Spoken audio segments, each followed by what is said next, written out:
మీరు ఏకభావము number 1, ఏకగ్రీవము number 2, ఒకరితో ఒకరు మనసు కలిసిన వారై. 3 పదాలు 2 వచనాల్లో ఒకే అభిప్రాయంతో ఇస్తా ఉన్నాం. దీన్నే ప్రియులారా హార్మోనీ అని అంటాం. ఏకత్వం, ఐక్యత వేరే, హార్మోనీ వేరే. ఐక్యత యూనిటీ, ఏకత్వము అనే దాన్ని నేను ఎక్స్ప్లెయిన్ చేస్తాను. ఒక చర్చిలో ఒక సమస్య వచ్చిందండి. ఆ సమస్య ఏంటంటే పార్కింగ్ ప్లేస్లో ఒక పెద్ద చెట్టు ఉందన్నమాట. పెద్ద చెట్టు, ఆ పెద్ద చెట్టు విస్తారమైన బ్రాంచ్లు రావటం, కొమ్మలు రావడంతో ఈ పార్కింగ్ డిఫికల్ట్ అయిపోయింది.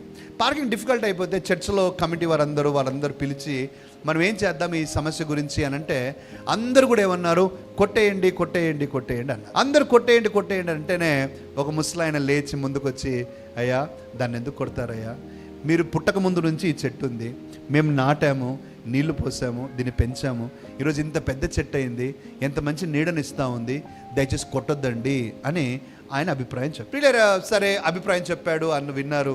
అయితే అందరూ కలిసి ఒక తీర్మానం చేస్తారు. తీర్మానం ఓటింగ్ జరిగితే తీర్మానం ఏమొచ్చింది, కొట్టేయాలి అని తీర్మానం వచ్చింది. కొట్టేయాలి అని ఆ కొట్టేసే రోజు కొరకు డేట్ పెట్టారు. ఆ డేట్ రోజు ప్రియులారా ఫస్ట్ వచ్చి నిలబడింది మిస్లైనే, గొడ్డలు పట్టుకొని వచ్చి. అందరు ఆశ్చర్యపోయారు. అదేంటంటే మీరు వద్దన్నారు కదా, మీరు కొట్టొద్దన్నారు కదా, మీరు ఎందుకు వచ్చారు అని అంటే ఆయన అన్నాడు, అవునండి నిజమే, నేను చెప్పిన మాట నిజమే, కానీ సంఘమంతా ఒక నిర్ణయం చేసినప్పుడు సంఘంతో కలిసి రావటమే నేను నేర్చుకున్నాను అని తను వచ్చాడు. ఎంత బ్యూటిఫుల్ ఉదాహరణ ప్రియులారా. కొన్నిసార్లు మనకు కొన్ని విషయాలు నచ్చకపోయినా, మనకు అనుకూలం కాకపోయినా కూడా ప్రియులారా, మనము సంఘం యొక్క క్షేమాభివృద్ధి కొరకు, సంఘము కొరకు, దేవుని రాజ్యం కొరకు అందరం కలిసి రావాలి ప్రియులారా. Learn to agree, not to disagree. అనగా ఏకాభిప్రాయము లేకపోయినా కూడా దానికి సమ్మతి తెలియచేయటానికి నువ్వు నేర్చుకోవాలి.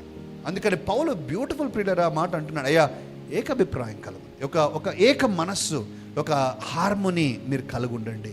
ఒకరొకరు వేరే వేరే అభిప్రాయాలు ఉన్నా పర్వాలేదు, కానీ అందరూ కలిసి రండి అనే మాటను చెప్తా ఉన్నారు. ఈరోజు ప్రియులారా ఈ యొక్క ఆలోచన మరి నీకుందో నీకు లేదో, నీకు ఒకవేళ నచ్చకుండా ఉంటే నువ్వు పక్కకి వెళ్ళిపోతావేమో, నువ్వు ఒక సెపరేట్ గ్రూప్ అవుతావేమో, లేకపోతే నువ్వు ఇంకో చోటికి అట్లా ఉండబాకండి. అభిప్రాయాలు వేరైనా మనం అందరం కలిసి ఒకే కుటుంబంగా ఉండాలి. అందుకని అందరు మరలా చెప్పండి, అందరు మన వాళ్ళే ప్రియులారా. There is nobody strange, we are all washed by the blood of Christ. I mean మన కుటుంబంలో కూడా అందరు మన వాళ్ళే, అందరు మనం, వేరే వాళ్ళు ఎవరున్నారు అక్కడ, అందరు మన వాళ్ళే. ఈ అభిప్రాయం మనకు చాలా బలమైన సహాయం చేస్తుంది ప్రియులు. నా లైఫ్లో ఇవి నేర్చుకుంటా ఉన్నాను.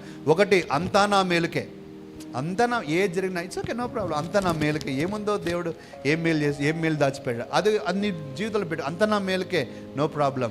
అందరూ మన వాళ్ళే. అలా ఉంటే నువ్వు అందరినీ ప్రేమిస్తావు.